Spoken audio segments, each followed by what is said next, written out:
Hello everybody, Ryan Kurzak from Kriya Yoga Online here. I'd like to take some time to speak to a question that was sent to me recently, and that was, how important is it to try to make yourself happy? Because a lot of teachers, a lot of traditions say that you need to make other people happy, and that's where you're going to find true freedom. Well, this is something to consider. And I have a little bit different view on this. Number one, it is important to think of others. It is important to do your best to give to others when you can, to console others when you can, to be there as a representative of this divine consciousness, this clarity. And sometimes that requires just sitting with someone in silence or listening to them. So giving, being there for someone, that's very important. You want to be sure not to be codependent with another. I mean, if they have issues, they have difficulties, don't enable them.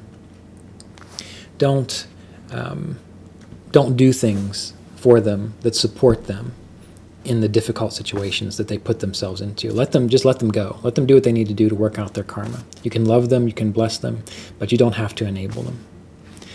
But there's this idea of making yourself happy. And personally, I think it's your spiritual duty to make yourself happy. But what do I mean by that? Essentially what I mean is not getting or expecting other people to do what you want. That's it in a nutshell. Not having expectations from others that they are going to make you happy. What do I mean? In our daily interactions with people, in our daily relationships, what do? We sit around and we have a spouse or we have a friend and would really like them to do this certain thing.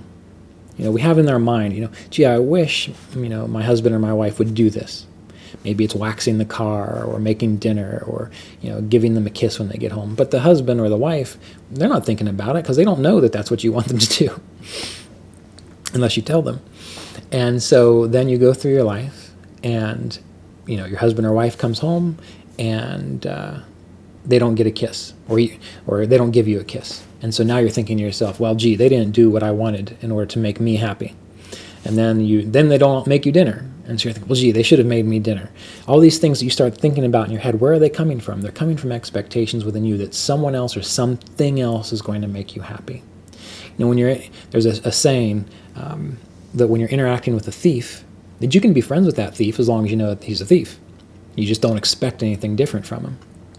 So what you have to kind of get into your mind is not having expectations that other people are going to make you happy. It's as simple as that. You have to acknowledge all those little ideas you have in your head about this person should do this for me, right? I'm working late. My spouse should stay up for me. When really that spouse might be beat to death and needs to get some sleep. So these are things that you have to remember, not expecting happiness from other people. So this brings us back to you. Well, now you have to do what makes you happy. If you want to go out and play in the garden and plant some marigolds, rather than expecting your husband or wife to do that, just go do it and enjoy it fully for yourself. See that as, working with God, divine consciousness right there. Enjoy the beauty of those flowers. If you want to listen to music or go, hear someone play music and your spouse or a friend or whatever doesn't like that, don't expect them to want to come with you and have a good time. Go yourself. Listen to it. Enjoy it. Find the beauty in it for you. And this is going to make sense why it's important, why it's part of what I think to be your own personal spiritual duty in a minute. But when it comes to your meditation practices, when it comes to your understanding of things, don't expect that your friends or that your lover or your spouse has to understand why you want to meditate, or has to understand why you love reading the Bhagavad Gita, or has to understand why you find such a fascination with Yogananda or Ramana Maharshi or whatever it might be. It's none of their business. So if it makes you happy, do it for you. Okay? Do it for you. And then you have let go expectations that things should be a certain way. You'll have a much better relationship. You'll be happier. And what happens when you're happy? Then you're more inclined to anticipate the needs of the people around you. So maybe your friend likes a particular restaurant. So you just say, hey, I'm feeling pretty good. I'm happy. I'm taking care of myself. I would like to take you out to lunch at your favorite restaurant. You can do that now. In the same way that We can relate this to money and finances. When it comes to happiness, well, let's think about money. Well, if you take care of yourself and you take care of your resources and you save well and you work hard so that you can pay your bills and not go into debt, well, think about that. Now, what can you do with that? Now, you can take your friend out to eat, and you're not thinking, oh, gee, I don't know if I've got enough money to do this. Or you can buy a present for someone, or you can donate to people who don't have enough food or shelter or housing, however you want to take it, whatever good thing you want to do, you're much more likely to be able to do that well in a state of peace and clarity, which is the best way to do it, without expectation for return, when you have taken care of yourself first. Okay? Now, sometimes you might have to take care of others when you're in a bad space. When you're a parent, you might be sick. You still got to take care of your 3-year-old, right? So maybe you're in a rough patch and one of your relatives is having some difficulty. Well, don't take care of yourself first. Go help them, all right? So you need to be selfless. But when it's not required of you, you glow with greater clarity when you do what you need to do to be at peace inside, whether anyone else does it or not, whether anyone else acknowledges it or not, whether anyone else wants to do it with you or not, all right? So letting go of the expectations of other people in your life, then you're going to be much happier. Taking care of yourself. When you can take care of yourself, you're more likely to be able to take care of other people. Now, of course, there will be situations and circumstances, as I mentioned, when you don't have that option, or you don't have that luxury, right? And if that's the case, you just do your best. But I'd like to encourage you to think about this deeply. Just imagine, think about all the things, and maybe over the next week or so, keep a little notebook with you.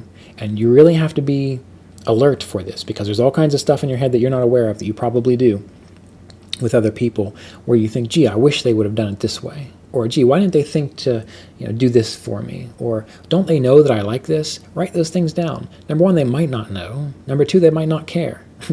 Number 3, it doesn't matter, because the more you put your happiness on someone else, the less content you're going to be, the harder it's going to be for you to meditate, the harder it's going to be for you to know divine consciousness, because you're going to be so caught up in these little, this little tallying of who did what when, and okay, now I can be good to them, or whatever it might be.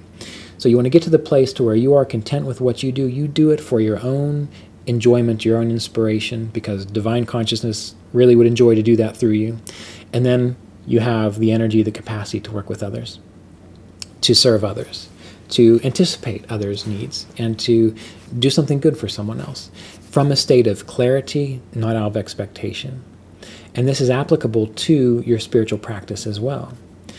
If you read some books on the Bhagavad Gita, or commentaries on them, or the Yoga Sutras, or listen to some teachers, the highest spiritual aspirant doesn't do something because they want to get something. They do it out of pure inspiration. What do I mean by that? Well, the highest spiritual aspirant doesn't meditate so that they can get away from pain, so that they can be happy. They do it because they are just naturally inspired to do it. They just love it, okay? They're doing it for sattvic reasons, which means that whenever you serve someone else or want to make someone else happy, and you're in that state of clarity, you're doing it because you're simply inspired to do it. You're doing it for sattvic reasons of clarity and light. That's what sattva means, clarity and light and peacefulness. You don't want anything in return. It's just a joy to do it. So we have to remember this as part of our path, that when it comes to relationships, let's focus on ourselves first. What do we need to do without expectation that anyone else is going to care or support us in it? But we just do it because we love it. That's what's going to make us happy. And then we'll have plenty of energy and time to see what will make them happy, right? So take care of yourself first, and then think of other people. Of course, as I mentioned, there's going to be times where you can't do it that way, but this isn't ideal. One other thing that you can try to do is think about something that you love doing. You would do it whether or not anyone ever paid you, anyone ever cared. You could sit at home and do it for hours. No one would even know, but you would love it. You're doing that for a sattvic reason. Find something like that. Whatever it is, it doesn't have to be spiritual. And if you can find something like that, eventually that will roll over into your spiritual practice, because you will know what it feels like to do something for the sheer sake of doing it, for the sheer love of doing it. And eventually, your meditations will evolve into that. So you don't want to beat yourself up if you're meditating or practicing spirituality to get away from pain or to feel better. That's perfectly fine. That's where a lot of people start. But in time, you want to start moving to the space where you do it because you can't help it, because you just love it, because there's something about the whole process, that clarity that comes from doing it right, that is fulfilling in and of itself. And when you're in that state, you are in a much better place to be internally happy, the internal happiness of pure inspiration, of connection to the divine, not based on little things or other people. And you're in that perfect space to share that happiness with others by being truly of service to them, by doing something for them, because you just want them to experience that same joy. Maybe they want to go out and go to a restaurant that you don't like, but you don't care because you're so full. You've fulfilled yourself so much that you think, I would love to go to that restaurant with you. Or, maybe you have a preponderance for volunteering and you start doing it now not because you want to get away from your karma or because you want to be a good person, but because you're just naturally inclined to do it. If you do any kind of service because you want to improve yourself or because you want to make yourself feel that you're a good person, you're creating more karma for yourself. In the beginning, that's okay. That's okay. But in time, you want to get to the point where it's just a natural expression of who you are. And if it's not, don't do it. All right? You don't have to rope yourself into volunteer work or charitable work because you think it's good for you. And one thing I've learned as an astrologer is that everyone has their own predispositions and proclivities as an aspect of divine consciousness. There are plenty of people in the world, and you might not think so if you're really attached to this idea of giving and supporting and charitable issues. There are plenty of people in the world that have charts that are meant to do that. And those are the people that need to do it. There are plenty of other people in the world that are meant to focus on business, focus on raising a family, focus on taking care of personal things, because that supports the whole structure. If everyone was just focused on charitable issues, a lot would not get done.